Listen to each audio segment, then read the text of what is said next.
आपा आज आप यहाँ पे टीएमसी हॉस्पिटल आए हैं, क्या परेशानी है आपको, क्या तकलीफ होती है? सर मेरा 2 साल से यहाँ डायलिसिस होता है।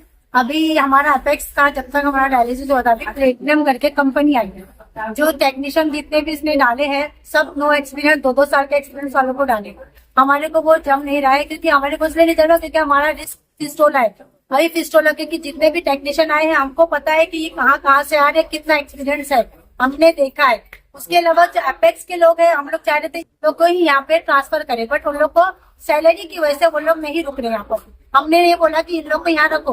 अभी ये लोग ने प्लेटिनम वाले लोग ने सबकी रिपोर्ट करवा दी, ब्लड रिपोर्ट और यूएचजी करवा दी। अभी तक हमने 2 साल से 3 साल से लोगों का वो हो रहा है डायलिसिस, पॉजिटिव नहीं आया, लेकिन अब उसने सडनली पॉजिटिव किया। ठीक है, 4 से 5 पेशेंट को पॉजिटिव बताए और सडनली बोले यहाँ डायलिसिस नहीं होगा। जो लोग अफोर्ड नहीं कर पा रहे बाहर जाने का, उनको सीधा बोले थाना जाओ। कोई इंसान का हस्बैंड नहीं है, किसी कोई अपने माँ बाप के पास पड़ा है डायलिसिस को लेकर, तो वो लोग कहाँ से लाएंगे पैसा? ये लोग सीधा बोले थाना जाओ, थाना जाओ, नहीं तो रहमानिया जाओ, रहमानिया में पैसा लग रहा है, इतना चार्जेस नहीं है हमारे पास।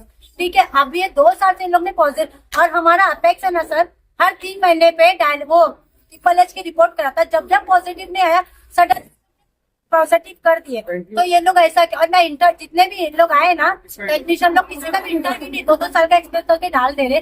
आपको कैसा मालूम 2-2 साल का एक्सपीरियंस? हमने पूछा ना साहब कितने साल से आप कहाँ से आए, कितने साल का बाद, अभी 2 साल का। मतलब आपका बोलना है कि पहले बराबर हो रहा था आपका इलाज, अभी प्रॉब्लम आ रहा है? सडनली लोग ने ऐसा कर रहे, और ट्रिपल एच करके सर 4 से 5 लोग को आप ऐसा बोलोगे सडनली की नहीं जाओ। अगर है भी पॉजिटिव तो आप पॉजिटिव मशीन अवेलेबल करो, सीधा भगा नहीं सकते डायलिसिस पेशेंट को, सीधी बात है। हम लोग ये चाह रहे हैं एक तो आप हो गए, और कौन है, और किसको क्या तकलीफ है? पॉजिटिव पेशेंट है, ताई अंकल पॉजिटिव। आपका क्या प्रॉब्लम है ताहिर? मेरा भी 2-4 साल से डायलिसिस करा रहा हूँ। अच्छा। 2.5 साल हो गया करके, अब ये जिनके टेस्ट किया 10,000 का टेस्ट है, अब इतना कहाँ से लेके आएंगे अब? तो अभी आपको क्या मना कर रहे हैं लोग? हाँ, मना नहीं किए, टेस्ट करा के दिखाओ करके। अगर क्यों यहाँ पे टेस्ट नहीं हो रहा है? यहाँ नहीं हो रहा, महंगा टेस्ट है, मेट्रोपोलिस का टेस्ट होता है, ये बहुत महंगा आता है। इसको भी दिए ले। तो इसके पहले ये टेस्ट आपको कभी कराने बोले? निकोटू आ गया, दवा खाया उससे मैंने, वो निकोटू आया। अभी सब फाइल और सब कल मैंने देखे, उन्होंने बोला ठीक है करके फिर ये टेस्ट कराओ करके। अभी इतना पैसा लेके आगे करेंगे हम लोग, 5 लोग का बताते पॉजिटिव है, 2-5 पेशेंट हो, एक पेशेंट ने डामाडोल कर दी, मतलब चिल्लाई कि ऐसा कैसा पॉजिटिव। अभी मैंने 2 महीने पहले कराई तो फटाक से रिपोर्ट देती, बोले नहीं तेरा पॉजिटिव नहीं है। तो तुम लोग रिपोर्ट के साथ खेल के पेशेंट के साथ खेल लोग क्लियर बताओ। मैं सीधा कहना चाहती हूँ, या तो आप लोग बता दो कि पॉजिटिव है, या तो आप लोग डमाडोल करो मत।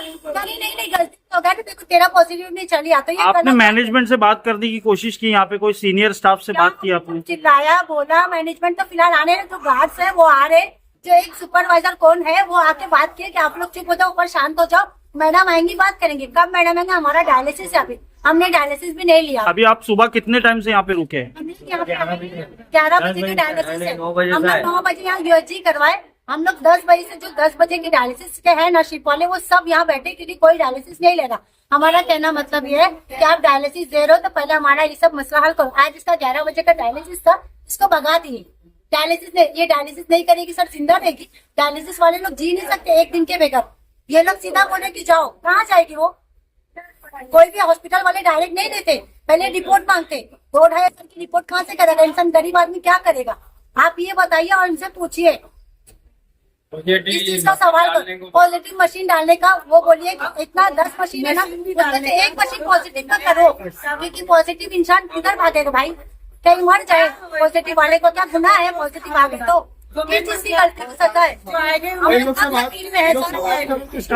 मारने के अंदर आएंगे, बोले बाहर लिख लो, ये लिख लो, ये लोग जो वॉचमैन लोग। तुम्हारा क्या है? तुम भी पेशेंट हो? तुम भी डायलिसिस के पास? वॉचमैन आते, गार्ड आते बात करने, जो मेरे वो नहीं आते, गार्ड आके बोले। मसला क्या है? ये लोग जो नए आए थे पेशेंट हो ना, उनको कुछ मालूमात कोई भी नहीं, किसी का किसी को भाई मालूमात नहीं है कि जो अब वो करेंगे रोज पॉइंट चेंज करेंगे। मसला जानते मेन मसला ये है, हमको जानकार हम लोग को वो लोग नहीं चाहिए।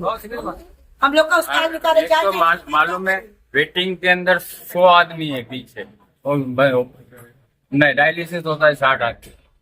एक तो ओट बाय का भी तकलीफ है, एक ही ओट बाय आ रहा है। हाँ वो मतलब स्टाफ अभी तक है नहीं पूरा। लोग सब कब क्लीन है, सब नहीं है। प्लीज सर आप लोग से आज तुम देखो वेटिंग के अंदर 100 आदमी हमारे लिए हम डायलिसिस पेशेंट को भी आवाज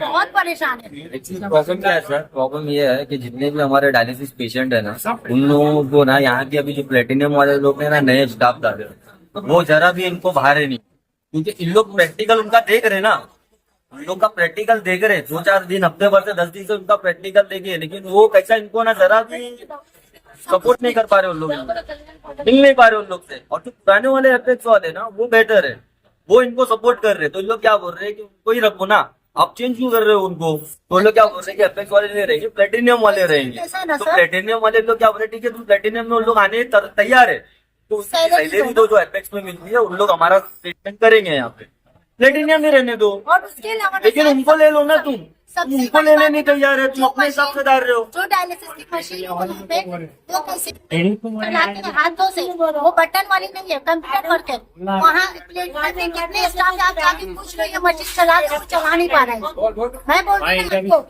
ठीक है वो मशीन नहीं चला आपका क्या है, राशन कार्ड का इशू था, राशन कार्ड अभी मतलब सिर्फ नाम का करेक्शन था। तुम भी डायलिसिस पेशेंट हो?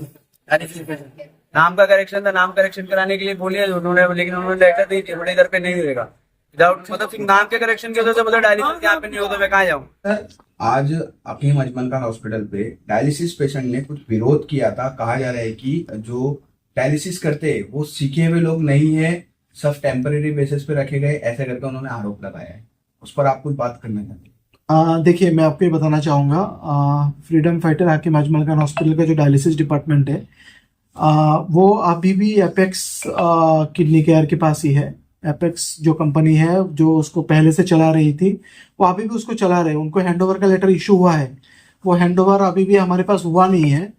तो उधर कौन सी टेक्नीशियन क्या करते हैं उसके ऊपर मैं कमेंट तो नहीं कर पाऊंगा, बट मेरा ये है कि जब हमारे पास ये डिपार्टमेंट हैंडओवर हो जाएगा, हम लोग उसको एक सुपर स्पेशलिटी हॉस्पिटल में डायलिसिस डिपार्टमेंट को जैसे चलाया जाता है, जैसे डायलिसिस पेशेंट को पीरियडिकली नेफ्रोलॉजिस्ट को दिखाना, उसकी रिपोर्ट्स कंटिन्यूअस चेक करना कि पेशेंट फेलियर की तरफ तो नहीं जा रहा है, उसको मेंटेन्ड है कि नहीं, वो सारी चीज़ें एक बार हमारे पास जब डिपार्टमेंट ट्रांसफर हो जाएगा उस चीज़ पे बहुत अच्छे से ध्यान रखा जाएगा।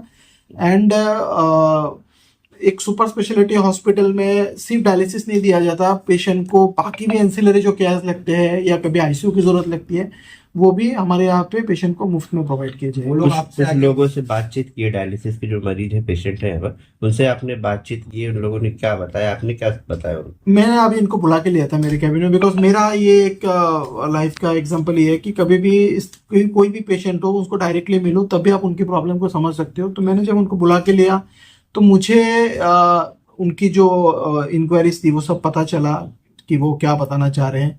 तो मैंने उनको एक ही चीज़ बताया कि मेरे हॉस्पिटल में रूल्स बहुत क्लियर है। मैं कोई भी स्टाफ, अगर मेरी कोई स्टाफ कोई गलती करता है तो मैं उनको पालता नहीं हूँ। मेरे स्टाफ को रूल्स एंड प्रोटोकॉल बहुत स्ट्रिक्ट है, उनको प्रोटोकॉल में काम करना होता है, पेशेंट को सबसे ज़्यादा प्रायोरिटी देना होता है मेरे स्टाफ को। एंड हम यही इंश्योर करते हैं, मेरे सारे हॉस्पिटल में रूल सेम है, पेशेंट फर्स्ट, पेशेंट के लिए ही हॉस्पिटल होता है और पेशेंट को केयर देने के लिए हम सब होते हैं। तो कब तक हैंड ओवर होगा? जैसे बताया जा रहा है एपेक्स को लेटर इशू किया गया है, तो आपके पास वो कब तक आ सकता है, ये आप चलाएंगे? लेटर तो उनको इशू हो चुका है, मुझे भी बोल दिया गया कि चालू करने के लिए, बट देन एपेक्स और टीएमसी का कुछ इशू होगा जिसकी वजह से वो हैंडओवर प्रोसेस अभी भी चल रहा है। जैसे हमारे पास हैंडओवर होगा, मेरे स्टाफ 25 दिन से ज्वाइंट है उधर पे, तो वो लोग टेक ओवर करेंगे। कार्ड भी था, राशन कार्ड भी था, वो आपसे मिलने कल तकरीबन 1.5 घंटे से 2 घंटे पे बाहर खड़े थे, लेकिन आपने उनसे मुलाकात नहीं की, ऐसा उन्होंने आरोप लगाया। और हमें इंटरव्यू भी दिया इस मामले पर कि मुझे पूरा दिन भूखा रखा गया, मुझे ऑपरेशन के लिए बोला गया, सुबह में ऑपरेशन है, दोपहर में बोले कि आपका पूरा डॉक्यूमेंट्स नहीं है और डिस्चार्ज दे दिए। डिस्चार्ज देने के बाद भी डिस्चार्ज कॉपी नहीं दी गई थी, कल उनको डिस्चार्ज कॉपी दी गई है। तो इस पर क्या कहना चाहोगे आप? देखिए, इस पेशेंट के बारे में मुझे कल रात को किसी वीडियो के थ्रू पता चला है। बाकी मेरे पास कोई पेशेंट मिलने आते, जैसा अभी मैंने बताया डायलिसिस पेशेंट, मैंने खुद उनको बुला के लिया। मुझे अगर ऐसा पता होता है कि मुझे, सर मैं खुद 1.5 घंटा खड़ा था, आपके यामीन सर को कॉल कर करके मैं थक गया, आपको भी कॉल किया, आपने भी कॉल रिसीव नहीं की। मैं अगर हॉस्पिटल में रहता हूँ और पेशेंट है तो मैं उनसे ज़रूर मिलता हूँ। किसी कारण से अगर मैं नहीं मिल पाया हूँ या मुझे पता नहीं था उनसे मिलने के लिए, तो उसका मुझे खेद है। बट मैं जैसे बहुत लोग मुझे कल ऐसा बता रहे थे कि आप एक और प्रेस कॉन्फ्रेंस या एक स्टेटमेंट दे दो कि क्या क्या डॉक्यूमेंट लगता है फ्री ट्रीटमेंट के लिए। तो मैं आपके माध्यम से ये देना चाहूँगा कि पहला जो पेशेंट हम देखते हैं महात्मा ज्योतिबा फुले स्कीम, उसके लिए आपको एक बहुत इंपॉर्टेंट चीज़ का ध्यान रखना है कि आपका राशन कार्ड और जो आपका आधार कार्ड तो एक्टिव ही रहते हैं, आपका राशन कार्ड एक्टिव है कि नहीं। तो मैंने कुछ लोकल पॉलिटिशियन से भी मैंने ये रिक्वेस्ट किया है कि एक कैंपेन किया जाए मुंब्रा में। राशन कार्ड को आधार कार्ड से लिंक करना बहुत ज़रूरी होता है। अगर राशन कार्ड आधार कार्ड से लिंक नहीं है तो राशन कार्ड इनएक्टिव हो जाता है। उस दिन तो सर आपने बोले कोई भी राशन कार्ड कोई भी चलता है, but ration card active form में चाहिए। रेसिडेंशियल कोई भी एड्रेस चलेगा। एक एक पॉइंट करके आ रहा हूँ। पहले एमजीपी जो है स्कीम का बता रहा हूँ, उस स्कीम का बेनिफिट लेना होता है तो राशन कार्ड एक्टिव होना चाहिए आपका। तो ये मैंने सब पॉलिटिशियन से रिक्वेस्ट किया कि आप एक अपने अपने एरिया में आप एक कैंपेन चला के जो आधार कार्ड और राशन कार्ड को लिंक करने का है वो करा के लीजिए, जिससे जो लोग राशन के सामान नहीं लेते हैं, कभी लिया नहीं, जिनके इनएक्टिव स्टेज में आ गया राशन कार्ड, वो एक्टिव हो जाए। क्योंकि ट्रीटमेंट किसी भी समय लग सकती है। उस टाइम में अगर आपके राशन कार्ड एक्टिव नहीं है तो गवर्नमेंट हमें अप्रूवल नहीं देगा आगे के ट्रीटमेंट देने के लिए। ये हो गया पहला पॉइंट। जब हम जिसके पास राशन कार्ड है, अभी जिनके पास राशन कार्ड नहीं है किसी कारण से, बट उनके पास वोटर कार्ड है या आधार कार्ड है और जिसमें मुंब्रा का एड्रेस या थाने का एड्रेस लिखा हुआ है, वैसे लोगों के लिए सिर्फ वो डॉक्यूमेंट ही हमें दिखाना होता है, उसके जेरॉक्स कॉपी देना होता है सेल्फ अटेस्टेड करके। सर वो तो था उनके पास डॉक्यूमेंट, रेसिडेंशियल एड्रेस था मुंब्रा जीवन बाग। मैं वो पेशेंट के बारे में इंक्वायरी कर रहा हूँ, उसमें क्या हुआ है। मेरे प्रिलिमिनरी इंक्वायरी में पता चला कि उसके राशन कार्ड में कुछ नाम का इशू था, जो मैं अभी क्रॉस चेक करूंगा एंड वो पेशेंट को वापस बुला के उनका आगे का जो भी ट्रीटमेंट है मैं देखूंगा कि कैसे, अगर कोई स्टाफ उसमें दोषी पाया जाता है तो वो स्टाफ को काम से भी निकालूंगा। बट मेरा यही विनती है, प्रशांत सर करके कोई है आपके इधर, उसके ऊपर उनसे एक्शन। उन्होंने कहा कि आप जाके जितेंद्र अवार्ड को बोलो राशन कार्ड बना के देने, आधार कार्ड सही करवाने, तो आमदार ये काम करेगा क्या सर? वो स्टाफ आज आपको हॉस्पिटल में नहीं दिख रहा होगा। उसका कारण यही है कि हमने उसके ऊपर इंक्वायरी लगा दी है। मैं किसी भी स्टाफ को यही है मेरे स्टाफ के लिए protocol clear, patient first, patient को पहले प्रायोरिटी दीजिए। और ऐसा किसी भी पेशेंट जो हमारे पास आए होते हैं उनको प्रॉपर ट्रीटमेंट और केयर मिले, उसके लिए मैं उनको हमेशा से गाइड करता हूँ, और नहीं करता कोई तो मैं एक्शन भी लेता हूँ। ये भी पेशेंट को मैं वापस बुला के मैं खुद मिलूंगा और उनको जो भी हो सके मैं करूंगा।